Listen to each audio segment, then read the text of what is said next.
ወወልድ ወመንፈስ ቅዱስ አሐዱ አምላክ አሜን።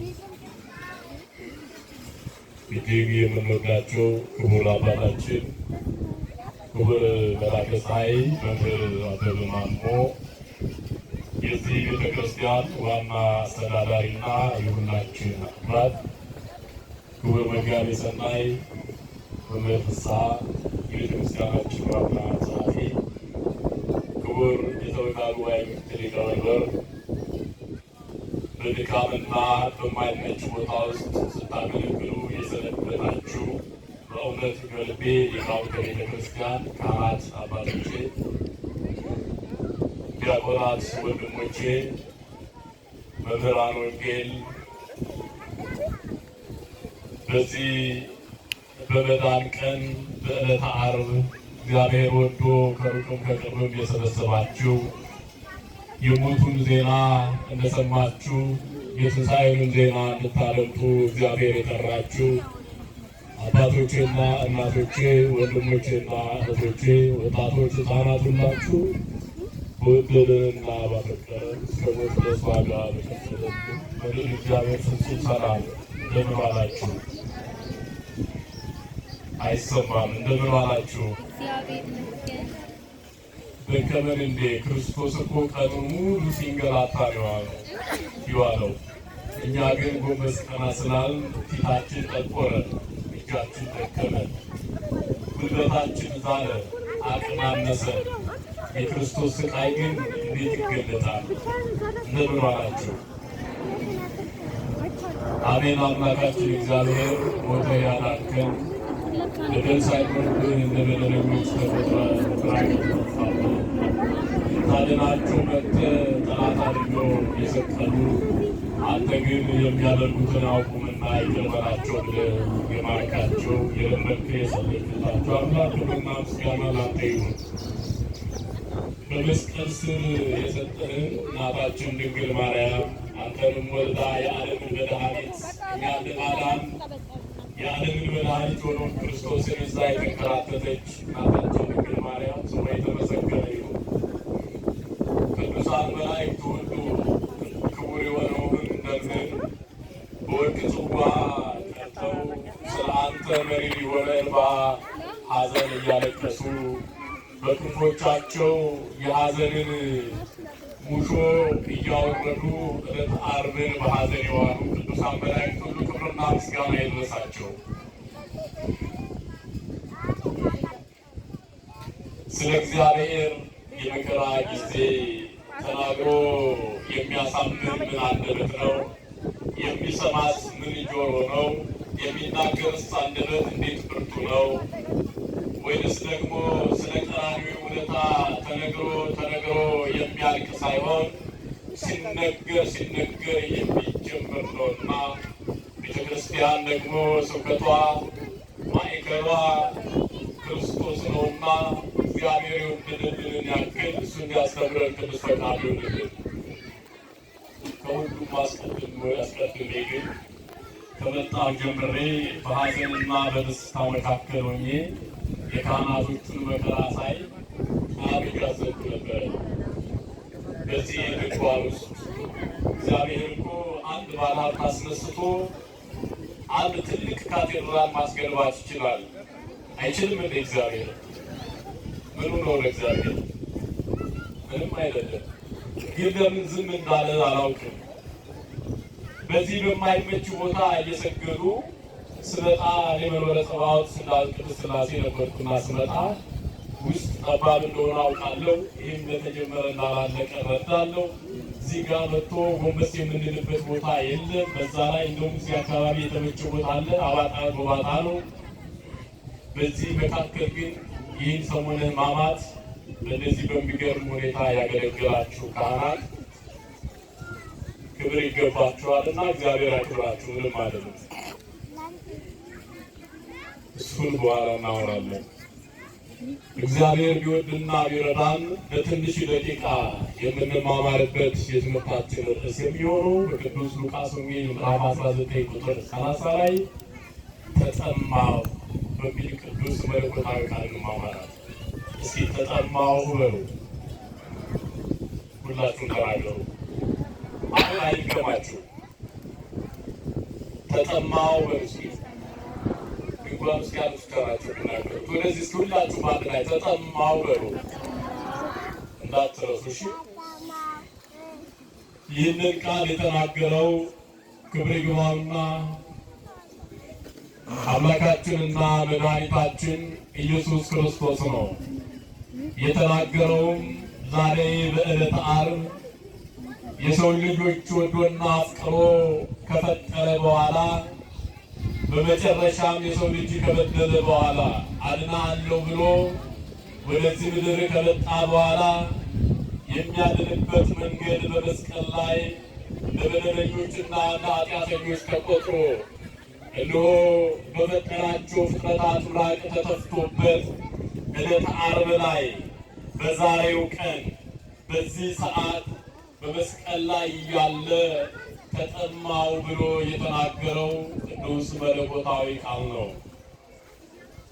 ነገሩ እንደምን ነው ቢሉ ነገር ከስሩ ውሃ ከጥሩ እንዲሉ እግዚአብሔር በአንድነትና በሦስትነት የሚመሰገን ቀዳማዊ ማዕከላዊና ዳህራዊ ወደ አምላክ በሰማይና በምድር ደመናና ብርሃን ጨለማና ብርሃን ደመናና ዝናብ ባህርና ውቅያኖስ በምድር የሚበሩ አዕዋፋት የሚበቅሉ አዝርዕት ከመኖራቸው በፊት ደመናት በሰማይ ዝቅ ብለው ሰማይን መጋረድ በምድር ደግሞ የሚዘሩ የሚበሉ አዕዋፋት ከመፈጠራቸው በፊት እግዚአብሔር በአንድነትና በሦስትነቱ ይመሰገን ነበር ይላል ቅዱስ ጳውሎስ።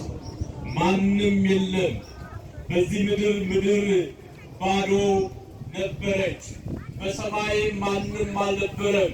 እግዚአብሔር ግን በአንድነትና በሦስትነቱ የሚመሰገን አምላክ እሱ ነበረ።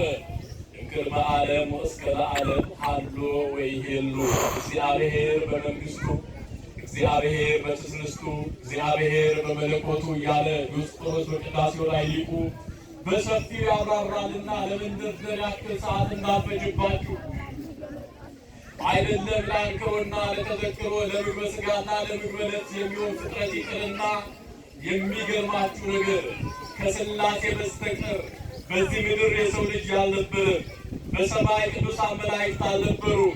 እግዚአብሔርን ታዲያ በሰማይ ቅዱሳን መላእክት ከሌሉ በዚህ ምድር የሰው ልጅ ከሌለ እግዚአብሔርን ማን ያመሰግነው ነበረ የሚል ጥያቄ ብትጠየቁ መልሳችሁ ምን ይሆን? ምን ትላላችሁ? እግዚአብሔር በሰማይ ይላል ቅዱስ ጳውሎስ ሲናገር ተራራዎች ከፍ ብለው ከመታየታቸው በፊት ፀሐይ ቀን ቀን እንድታበራ ስልጣን ተሰጥቷት ከመሾሟ በፊት ጨረቃ ሌሊት እንድትሰለጥን እግዚአብሔር አዟት ስራዋን ከመጀመሯ በፊት እነሆ በሰማይ ቅዱሳን መላእክት እግዚአብሔርን ያለ ዕረፍት ቅዱስ ቅዱስ ቅዱስ እግዚአብሔር እያሉ ማመስገን ከመጀመራቸው በፊት በዚህ ምድር የሰው ልጅ ለምስጋና እንደናንተ እንደ ሰማይ መላእክት ነጠላ ለብሶ ነጭ በነጭ ለብሶ መስቀለኛ ጣፍቶ ከፍ ዝቅ እያለ በሚራራ ልብ በሚቃትት ማንነት ወደ እግዚአብሔር ለመቅረብ ከመፈጠሩ በፊት እግዚአብሔር በሰማያት በአንድነትና በሦስትነቱ ይመሰገን ነበረ። ምስጋና የማይቋረጥ አምላክ እሱ ባህሪውን ያመሰግነው ነበረ። ምስጋናው የማይቋረጥ አምላክ ሰው ከተፈጠረ በኋላ ምስጋና የሞላለት አምላክ አይደለም እግዚአብሔር። መላእክት ከተፈጠሩ በኋላ ምስጋና የተጨመረለት አምላክ አይደለም እግዚአብሔር። ምስጋናው ሳይቋረጥ የባህሪ ገንዘቡ የሆነ ምስጋና ለሌላ ወዳጆቹ የሚሰጠው እንጂ ከወዳጆቹ የማይቀበለው ምስጋና የባህሪ ገንዘቡ መስጠት ልማዱ የነበር አምላክ ባህሪውን ያመሰግን ነበር ይላል። እንደምን አመሻችሁ። ማርያም ደስ ስትሉ እግዚአብሔር ከሁላችን ጋር ይሁን። ይህ ነው ወንጌል የገባው ሕዝብ። ይህ ነው የክርስቶስ መከራ የገባው ሕዝብ። ይህ ነው የሾህ አክሊል መደፋቱ ስሜቱ የተጋባበት ሕዝብ። ከዚህ በኋላ ባህሪውን እያመሰገነው ከቆየ በኋላ እግዚአብሔር ምን አለ? ከሁሉም በላይ የማከብረው የምወደው በአርአያና በአምሳሌ በመልኬ እኔን የሚመስል አንድ ፍጥረት መፍጠር አለብኝ። ለሱ ደግሞ የሚገባውን ይበላው፣ ይጠጣው፣ ይታዘዝለት፣ ይገዛለት ዘንድ እነሆ ፍጥረታትን ሁሉ ፈጥራለሁ ብሎ እግዚአብሔር 21 ስነ ፍጥረታት ከፈጠረ በኋላ 22ኛውን ስነ ፍጥረት ንግበር ሰብአ በአርአያነ ወበአምሳሊነ ይገርማል። ይህ እዚህ ጋር ነው የሰው ልጅ ሁሉን ፈጠረ፣ ለምግበ ሥጋ ለምግበ ነፍስ አደረገና የሰው ልጅ ግን ምን አለ? ክቡር ነው፣ በኔ አምሳልና በኔ መልክ ነው የምፈጥረው፣ ቅዱስ ነው፣ የተቀደሰ ነው፣ እሱ የኔን ርስት የሚወርስ ነው፣ እኔ በሱ ውስጥ የማድር እሱ ከኔ ጋር የሚኖር ነው፣ ሲሞትም በቀኝ አስቀምጬ በክብር የማኖረው ነው፣ ጨለማን የማያይ ሕያው የሆነ ነፍስን ገንዘብ ያደረገ የሰው ልጅ ፈጠረና ዕለተ ዓርብ ላይ የሰው ልጅ ፈጠረ ይላል። ይገርማል ምስጢሩ እግዚአብሔር። ዕለተ ዓርብ ላይ ሰው ልጅ ፈጠረና በገነት አዳምን አስቀመጠው። ንዳ፣ ግዛ፣ ብላ፣ እዘዝ፣ ሁሉም ይታዘዝልሃል፣ ይገዛልሃል። እኔ የባህሪ አምላክ ነኝ፣ ሁሉን አስገኝ ነኝ። አምላክ እኔ የባህሪ አምላክ ነኝ። አንተን አምላክ ዘበጸጋ እንዲ በፍጥረታት ሁሉ ሾሜሃለሁ አለና የሰው ልጅ ከፍ አድርጎ በላደረገና ሁሉ እንዲገዛለት አድርጎ በገነት አስቀመጠው። ማንን? አዳም። ሰው በባህሪው ያለው ብዙ ነገር እያለ የሌለውን ነገር ይናፍቃል። ሰው በባህሪው የተሰጠው ብዙ ሆኖ እያለ የተከለከለውን ይናፍቃል። ሰው በባህሪው የተቸረው ብዙ ነገር ሆኖ እያለ የማያየውን ወይ የማያገኘውን የተከለከለውን የተከደለውን ነገር ይናፍቃል። እንዲህ ነው የሰው ባህሪና አዳም ሔዋን የተፈጠረችለት። በዚያም ይሁን በዚህ ሰይጣን አሳሳታቸው። ጸበለስን በሉ። ይህችን ጸበለስ ከበላ የሞት ትሞታለህ የሚል ፍርድ መጣ ነበረና የግድ አልነበረና እንዳትበላ ተብሎ ማስጠንቀቂያ ተሰጥቶታል። አዳም ግን ሔዋንን አሳሳተችው። ሰይጣንን መጥቶ ነገረው፣ ራሱን ጠንጥቆ ይብላው ብቻ። እንደ መጽሐፍ ከሄድን ግን ምንድን ነው ሰይጣን በሔዋን በኩል መጣና ስልጣን እንደምትፈልግ ልቧን መረመረና አንቺም ቢ ለባልሽም አብሊው አለና ክርስቶስ እግዚአብሔር እንዳትነኩ ያላትን ዕፀ በለስ በሉ። ያም ይሁን ይህ ምክንያት ቢበዛ ከሞት አያድንም። እግዚአብሔር ይሆናል ካለ ይሆናል ነው። ቃሉ የማይታበል ነው። ለሚያምኑት ወንድ የሚያሻግር ነው። ለሚተማመኑበት ከሞት የሚያድን ነው። ነፃ የሚያወጣ እንባን የሚያብስ ነው። እግዚአብሔር እቅፍ ላይ የሚያስተኛ ነው። ምርኩዝ ነው። ጨለማውን በብርሃን ቀይሮ እግዚአብሔር ነፃ እንድንወጣ የሚያደርገን የእሱ መለኮታዊ ቃል ነውና ለዛም እነዚህ ተሳሳቱ የሞት ትሞታለህ ተብሏል። እግዚአብሔር ቃል የማይታበል ነው። ከዚያ በኋላ ያንን ሲበላ አዳም የነበረው ማንነት ሁሉ ተቀየረና ሙሉ የነበረው ወደዶ ሆነ። ልብስ የነበረው ዕርቃኑን ሆነ። ልብሱ ክርስቶስ ነበር። ምግቡ ክርስቶስ ነበር። ምስጋና ነበር። ሁሉም ወዞት ነበር። ራቁቱን ሆነ። ከገነት ወደ ቤተ ፋይል ተሰደደ። የዚህን ጊዜ አዳም ምን አለ? ገድለ አዳም ስታነቡ እግዚአብሔር ሆይ ግን አንድ ቦታ ይሁን ወደ ድካም ተሰማኝ። አሁን ካንተ ራቅሁ፣ እኔ ዝያለሁ። ጌታ ሆይ አንተ ካልመጣ ማን ያነሳኛል? ወድቄ ልቀር ነው። ርስቴን ተቀምቻለሁ። አባትነትን አፈቀኝ። አዳም ብሎ የሚጠራኝ ቃል ሁሉ ከእኔ ራቀ። ብዙዎች ከጎን ለተንኮል ይፈልጉኛል። ጌታ ሆይ ከአንተ የራቀ ሕይወት ምን ደስታ አለው? እባክህ ማረኝ አለ አዳም። አለቀሰ፣ አነባ፣ ተጸጸተ፣ ሰገደ፣ አንገቱን ደፋ። ለዚህ ጊዜ እግዚአብሔር ዝም አለ። እግዚአብሔር የሚያየው አይደለም። ታመህ ስትጸልይ ዝም ሲል እግዚአብሔር አልሰማኝም አትበል። እግዚአብሔር ቀን አለው። የሚገርመው አዳም ሁሉ ካደረገ በኋላ ተስፋ ለመቁረጥ ነው። የሚገርመኝ 100 ዓመት ጸልዋል ነው የሚለው። ገድለ አዳም ስታነቡ ምን ይላል? አዳም ሁሉ ካደረገ በኋላ ከእግዚአብሔር መለየት ለሱ ሞት እንደሆነ ገብቶታልና የበፊቱን ክብር ቀምሷልና ምን አደረገ?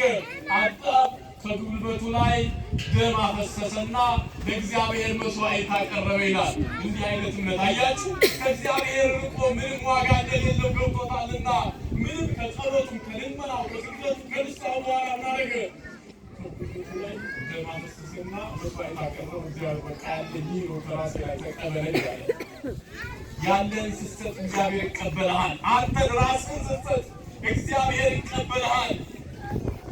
የዚህ ጊዜ እግዚአብሔር ዘንድ በላልና የምሕረት ፊቱን መልሶ በምሕረት ዓይኑ ተመለከተው። እግዚአብሔር በምሕረት ይመለከተው ተመለከተውና አዳም እንባህን አይቻለሁ፣ ማልቀስህን ተመልክቻለሁ፣ ግን አትንካ ብዬ ተላልፈሃልና ዝም አልኩ። አሁን ግን እስከ ጥግ እስከ ከልብ ጥግ ያለው የፍቅር ስሜት የመሪር የሆነ የንስሐ ሕይወትን አይቻለሁና አንተ መስዋዕት ታቀር በአንተ ደም አለ አንተ ልትድን አትችልምና አሁን ግን እኔ መጥቼ ከሌሊት ተነጄ አድናለሁ የሚል ቃል ለአዳም መጣ። ይህ ተስፋ አዳም ሊሰማው የሚጓጓ በመከራና በግዞት ውስጥ የነበረው አዳም ነገ ሕይወት አለኝ ብሎ በደስታ የጠብቀው የነበረውን ሕይወት የሰማበት ዕለት ነውና እግዚአብሔር የሚያሰማ የመጀመሪያው ለአዳም የነገረው ቃል ይህ ነበረና አዳም ደስ አለው። ለአዳም ላይ ወገኔ ለኔና ላንተ ነው። አዳም ባይድን እንደ ሞት ትሞታለህ ተብሎ ቀርቶ ቢሆን እኛ መች ነፃ እንወጣ ነበር።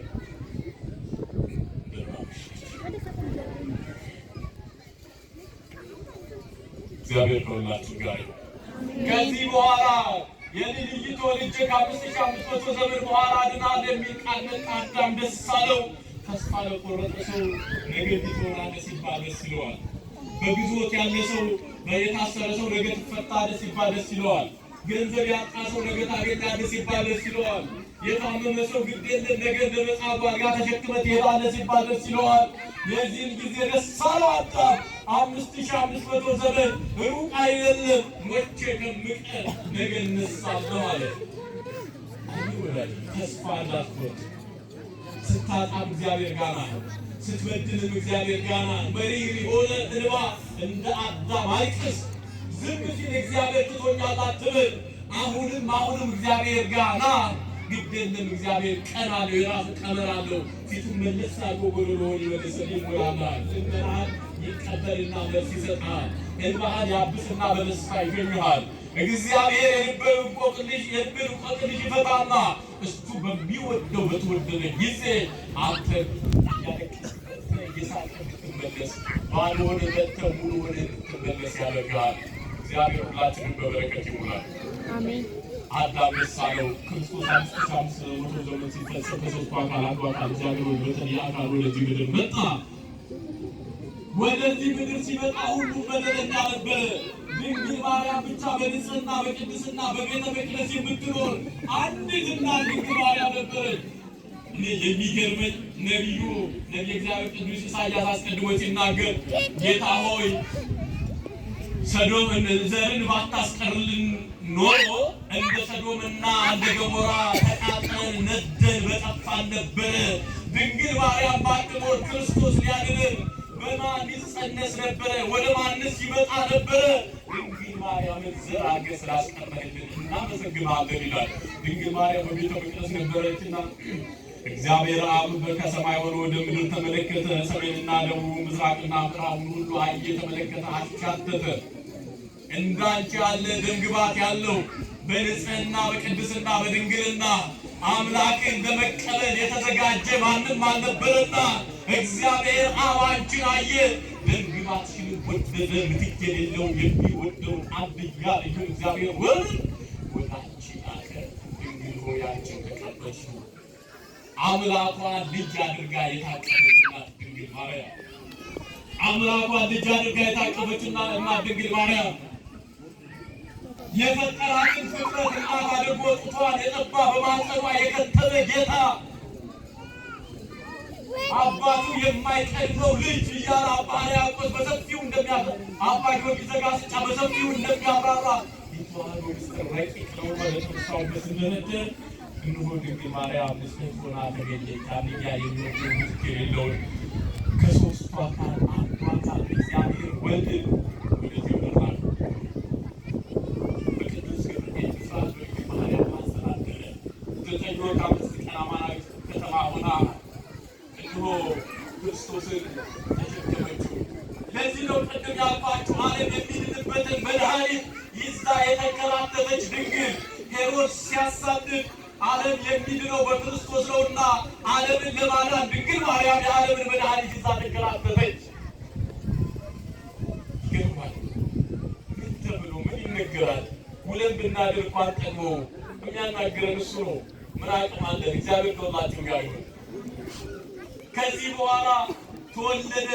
ከተወለደ በኋላ እነሆ ተጠመቀ፣ ተገረዘ፣ ተጠመቀ። ከተጠመቀ በኋላ ወንጌል ማስተማር ጀመረ። እያስተማረ የበደላችሁን ሳሉ ኃጢአት ያላችሁ ከኃጢአት ባርነት ሌላ ድናችሁ ወጥቻለሁ የእግዚአብሔር አብ ይባርክ አሁን ለማርያም ተዋርኩበትና አመስግኑ እያለ ሲያስተምራቸው እስራኤላውያን የልብ ድንቁርና ይዟቸው ነበር ይላል። እንደምን አመሻችሁ። እግዚአብሔር ይመስገን። ማርያም ደስ ትላላችሁ። እግዚአብሔር ከሁላችን ጋር ይሁን። አሜን። እስራኤላውያን የልብ ድንቁርና ይዟቸው ነበርና መድኃኒት አንፈልግም አሉ። በኃጢአት ተይዛችሁ፣ በውስጥ ኃጢአት ተይዛችሁ ታማችኋል፣ በሽተኞች ናችሁ። በኃጢአት የተያዘ ሰው በሽተኛ ነው። ለበሽተኛ ደግሞ መድኃኒት ታዝዝላታል። እኔ ደግሞ ስሜ ኢየሱስ ነው፣ የመጣሁት ደግሞ ትርጉሙ መድኃኒት ነው። ላድናችሁ የመጣው መድኃኒት ነኝ፣ ተቀበሉኝ አላቸው። አንቀበልም አንፈልግም ማለት ሰው ልቡ በትዕቢት ሲሞላ የሚጠቅመው ሳይሆን የሚሞትበትን ይፈልጋል። ሰው በልቡ በትዕቢት ሲሞላ እግዚአብሔርን መስማት ሳይሆን ራሱን ማዳመጥ ይጀምራል። ሰው ልቡ ትዕቢተኛ ሲሆን መታዘዝን ሳይሆን መጎብጀትን ወይም ደግሞ ተሪ ሊሆን ይፈልጋል።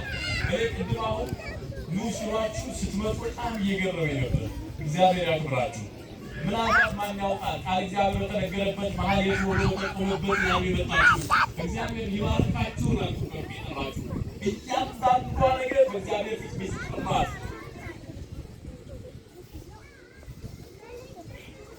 አለ። አንቀበልም አሉ። ክርስቶስ ሁሉን አደረገ። ለአዳም የገባው ቃል አለ። አስተማረ፣ የተመለሱትን መለሰ፣ ያልተመለሱትን እንደ ስራችሁ ይከፈላችኋል አለና ብዙ ጊዜ እንደዚህ እያለ ከቆየ በኋላ እነሆ የዛሬቱ ቀን ዕለተ ዓርብ ደረሰች ይላል። ዕለተ ዓርብ ስትደርስ ምን አለ? ብዙዎችን ንጉሥ አድርጎ የሾመ እሱ የሰማይና የምድር ንጉሥ፣ ሰማይ ዙፋኑ፣ ምድር የእግሩ መረገጫ የሆነች አምላክ ለወደዳቸው ሹመትን፣ ለወደዳቸው ክብርን፣ ለወደዳቸው ጤና፣ ለወደዳቸው ገንዘብን፣ ለወደዳቸው ልዩ ልዩ ጸጋ የሚሰጥ አምላክ እነ ጲላጦስን ንጉሥ አድርጎ የሾመ እነ ሄሮድስን ንጉሥ እንዲሆኑ አድርጎ የሾመ አምላክ የነገሥታት ንጉሥ መጣ ወደዚህ ምድርና ዕለተ ዓርብ ደረሰች። ትላንትና ስለ ሐሙስ ስለተማራችሁ ትላንትና ከሐሙስ ጀምሮ ስርዓትን ሰራ፣ አከናወነ። ሐዋርያትን ጸልዩ አላቸው። እንዳትተኙ መከራ ይደርስባችኋል አለ። የብሉይ ኪዳኑ መስዋዕት አፈረሰ። ስለ ዓለም ኃጢአት ተብሎ ስለ ዓለም ኃጢአት ነገ በቀራንዮ አደባባይ ላይ የሚቆረሰው ቅዱስ ሥጋዬ ነው፣ ከዚህ ብሉ አለ። ስለ ዓለም ኃጢአት የሚፈሰው ክቡር ደሜ ነው፣ ከዚህ ጠጡ አለ። የምትበሉ የምትጠጡ ትፈወሳላችሁ፣ ትድናላችሁ፣ እናንተ ከኔ ጋር ትድናላችሁ አለ። እንዲህ እያለ ከቆየ በኋላ ማታ በ3 ሰዓት 12ቱን ሐዋርያት ሰብስቦ ስለ ጸሎት ካስተማረ በኋላ ከ12ቱ ሐዋርያት መካከል እግሩን የታጠበው አብሮ ከ12ቱ ሐዋርያት መካከል አብሮ በአንድ ማዕድ የቆረሰው ከ12ቱ ሐዋርያት መካከል አብሮ ሲማር የነበረው ከ12ቱ ሐዋርያት መካከል ወዳጅ ነኝ አልክድም ሲል የነበረው የአስቆሮቱ ይሁዳ በልቡ ሰይጣን ገባና እኔ እሱ ምን ያደርግልኛል? የምፈልገው ገንዘብ ነው፣ እሱም በተአምራቱ ያመልጣል። ስለዚህ ልሽጠውና እኔ ልሎት እሱም ያመልጣችኋልና ለሚፈልጉት ለካህናት አለቆችና ለፈሪሳውያን ሄደና ክርስቶስን አሳልፌ ልስጣችሁ፣ ምን ታደርጉልኛላችሁ አላቸው። 30 ዲናር እንሰጥሃለን፣ የምንፈልገው እሱን አይደለምን? እኔ እግዚአብሔር ልጅ ነኝ እያለ እሱ ሲመጻደቅብን የሚኖር እሱ የቄሳርን ግብር አትከፍሉ አትክፈሉ እያለ በመንግስት ላይ ሲረማመድ ፖለቲካ ሲሰራብን የሚኖር እሱ ኢየሱስ ክርስቶስን አሳልፍና ስጠን፣ 30 ዲናር እንሰጥሃለን። ለ30 ዲናር ብሎ የፈጠረውን አምላክ አሳልፎ ሰጠ። ለገንዘብ ብለህ ወንድምህ አሳልፈህ የሚሸጥ ለገንዘብ ብለህ ቀን አይተህ ጨለማ ተገናኝተህ አድርገህ ወንድምን የምትገል ለገንዘብ ብለህ የእግዚአብሔርን ክቡር ፍጥረት የምታበላሽ ከይሁዳ አትተራመስ ካለ አትኑሩ። በእርግጠኝነት እዚህ አይኖርም። ምክንያቱም እግዚአብሔር ልቡን ሊመልስለት፣ እግዚአብሔር ከባርነት ቀንበር ሊያላቅቀው የመረጠው ነው የጠራው። ግን አሳልፎ ሲሰጠው አሳልፎ እንደሚሰጠው ክርስቶስ ያውቅ ነበረ። ማታ 3 ሰዓት ይጀምራል የክርስቶስ መከራ። ከዚህ በኋላ አሳለፉና ሲሰጡት ሲያንገላቱት ወደ አውድ ሲያደርጉት አደረና በሾማቸው በነገሥታቱ ፊት ቆመ ይላል። መጀመሪያ ወደ ጲላጦስ ወሰዱት። ጲላጦስ ንጉሥ ነው፣ ገዢ ነውና አንተ የእውነት የእስራኤል ንጉሥ ነህን? የእግዚአብሔር አብ ልጅ ነህን? አለው። ክርስቶስ ከመናገር ይልቅ ዝም አለ። ዝምታ መልስ ነው። ዝም ስትል አርምሞ ከአስሩ የቅድስና ማዕረጋት መካከል የመጀመሪያው አንዱ ነው። ዝም አለ ክርስቶስ። ከጲላጦስ ወደ ሄሮድስ ላከው ቃል። ሄሮድስ ንጉሥ ነው።